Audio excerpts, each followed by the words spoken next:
Assalamualaikum warahmatullahi wabarakatuh. Selamat siang, yang terhormat Pak Subiantoro dan teman-teman yang saya sayangi. Kelompok 4 akan membahas dan memaparkan mengenai pendekatan psikologis dalam penguasaan bahasa.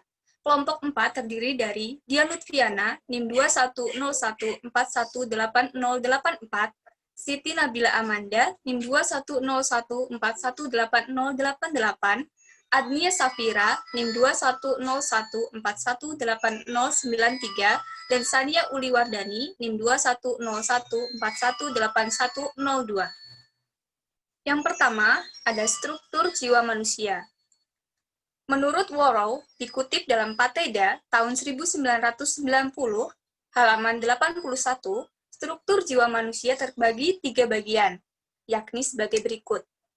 Yang pertama, kesadaran mulia atau Das Über-Ich superego, yakni perbuatan terpuji yang dilakukan manusia untuk kehidupan yang tentram bersama-sama dengan orang lain.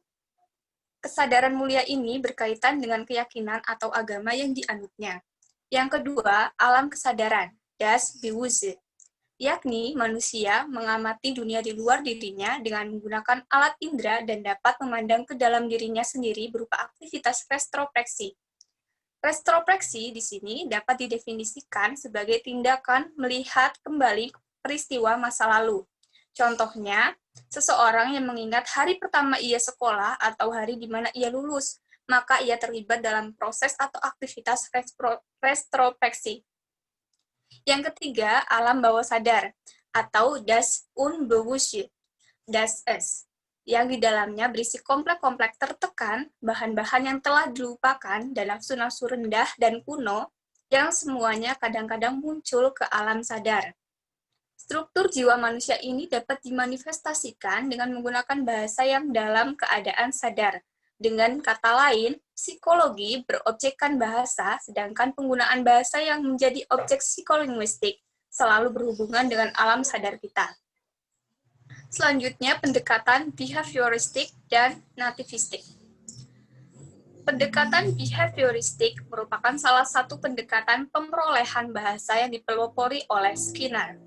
Menurut Skinner, pemerolehan bahasa anak sangat dipengaruhi oleh rangsangan yang berasal dari lingkungan.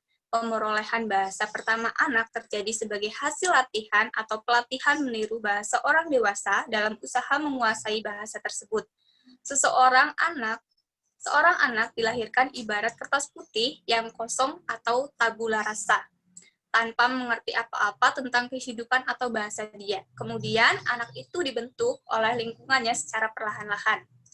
Pendekatan yang lain adalah pendekatan nativistik yang berbeda dengan pendekatan sebelumnya, yaitu behavioristik. Menurut pendekatan ini, pemerolehan bahasa pertama anak lebih banyak dipengaruhi oleh kemampuan bawaan dari anak itu sendiri. Pendekatan nativistik berasumsi bahwa tingkah laku berbahasa anak. Maksud saya, pendekatan nativistik berasumsi bahwa mustahil pemberian stimulus dan respon dari luar dapat menentukan tingkah laku berbahasa anak tersebut. Anak sejak lahir sudah dibekali secara alamiah dengan piranti pemerolehan bahasa, Language Acquisition Device, atau LAD, yang merupakan struktur mental yang secara internal dimiliki oleh setiap manusia secara abstrak.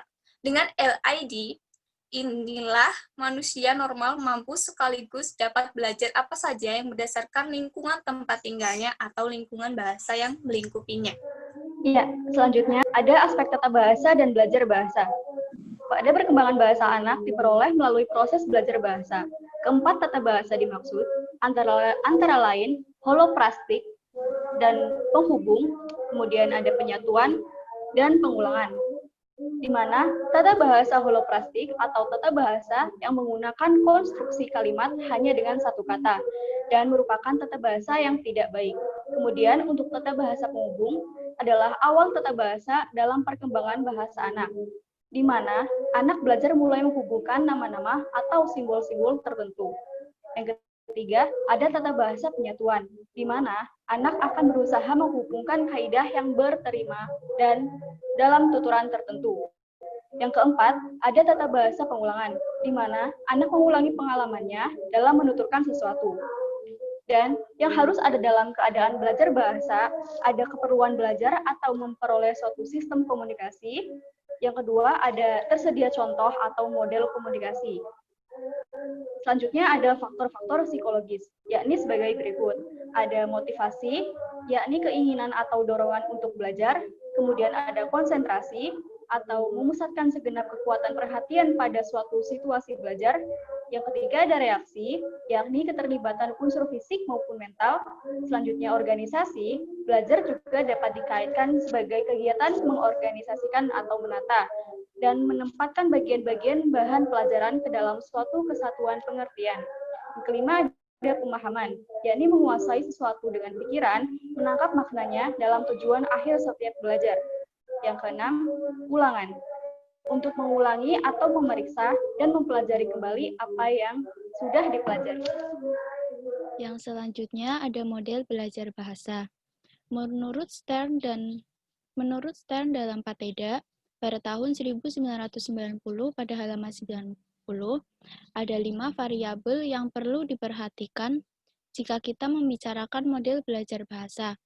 Kelima variabel itu adalah konteks sosial, karakteristik si terdidik, kondisi belajar, proses belajar, dan hasil belajar. Konteks sosial yang berhubungan dengan faktor ekonomi, budaya, bahasa, turut mempengaruhi belajar bahasa, yang berhubungan dengan karakteristik kepribadian. Selain itu, yang mempengaruhi model belajar bahasa adalah kondisi belajar. Apabila kondisi belajar mendukung, maka proses belajar akan lebih mudah jika dibandingkan dengan kondisi belajar yang tidak mendukung. Proses belajar berkaitan dengan strategi, teknik, dan pelaksanaannya. Berhubungan dengan proses belajar itu, perlu dipersoalkan apakah yang dibutuhkan si terdidik di kelas, dan apa yang dibutuhkan jika ia berada di luar kelas. Yang perlu dipikirkan pula yakni bahan pelajaran, strategi, teknik, pendapat, dan perasaan mereka tentang belajar bahasa. Hasil belajar adalah variabel terakhir. Hasil belajar berhubungan dengan kompetensi dan performansi. Kompetensi berhubungan dengan si terdidik menguasai kaidah kebahasaan yang dipelajari. Kaidah bahasa ini akan menampak pada performansi si terdidik. Performansi berkaitan dengan kecakapan dan ketuntasan menggunakan kaidah bahasa, sehingga penggunaan bahasa itu sesuai dengan situasi dan kaidah yang benar.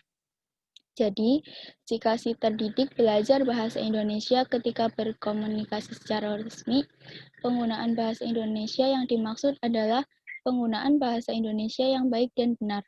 Penggunaan bahasa Indonesia yang baik mengacu kepada situasi, sedangkan penggunaan bahasa Indonesia yang benar mengacu kepada penerapan kaidah. Lalu materi selanjutnya yakni teknik penguasaan bahasa.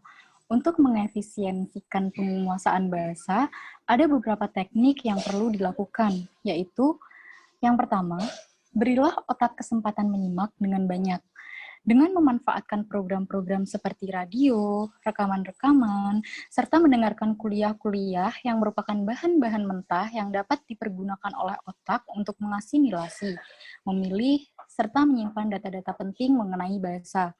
Lalu yang kedua, tenang dan santai. Kegelisahan sekalipun mengenai belajar bahasa seakan-akan dapat memutuskan upaya-upaya otak kita untuk melakukan tugasnya.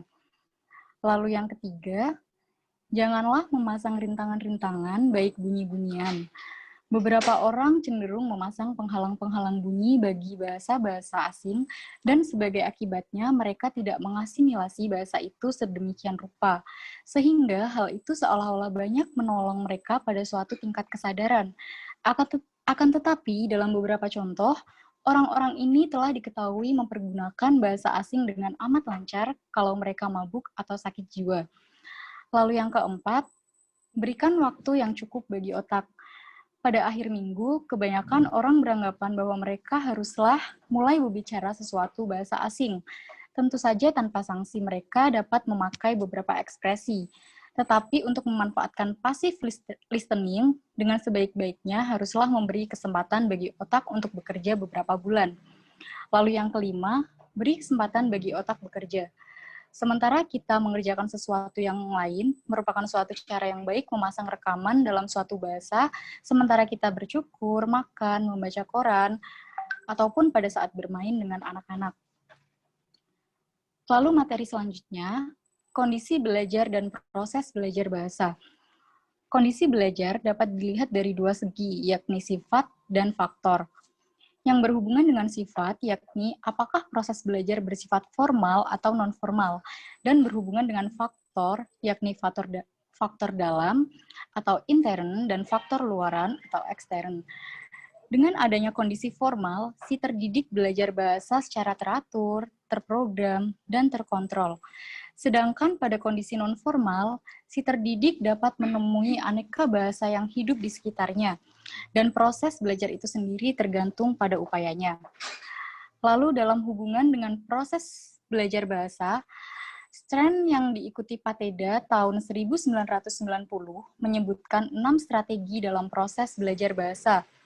Keenam strategi dalam proses belajar bahasa itu adalah yang pertama, strategi perencanaan, strategi belajar positif. Lalu yang kedua ada strategi aktif, strategi pendekatan aktif, dan tugas belajar. Lalu yang ketiga ada strategi empatik. Lalu yang keempat ada strategi formal, itu bagaimana mempelajari bahasa. Lalu yang kelima ada strategi eksperimental, dan yang keenam ada strategi internalisasi atau pengembangan bahasa kedua. Terima kasih. Sekian presentasi mengenai materi pendekatan psikologis dalam penguasaan bahasa dari kelompok 4. Kami mohon maaf apabila terdapat tutur kata yang kurang berkenan. Terima kasih. Wassalamualaikum warahmatullahi wabarakatuh.